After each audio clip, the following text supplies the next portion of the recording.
তুমি এখনো বসে আছো? আমার নাতিন আসতেছে, মেয়ে আসতেছে, তাদের জন্য বাজার সদাই করতে যাও। যাচ্ছি।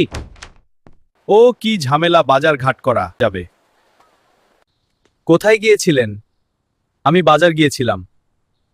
আমার নানা ভাই ঢাকা থেকে আসতেছে। ও তাই নাকি?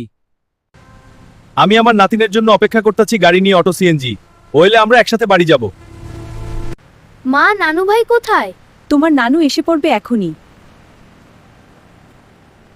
নানা, তুমি কেমন আছো? আমি ভাবছি। বাবা, তুমি কেমন আছো? বানু, আমরা খেয়ে চলো চিড়িয়াখানা ঘুরতে যাব।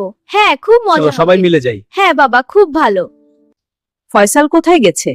আমি তো জানি না, ওর নানার সাথে গেছে। নানু ভাই, এখন চলো চলে যাই, গোসল করছে অনেক সময় পোলাপান। চলো সবাই। বাবা, তুমি কখনো ফয়সালকে নিয়ে গোসল করতেছো? আর তো ঠান্ডা লেগে যাবে। পোলাপানের বলবেন আন্টি গোসল করুক, কিছুই হবে না।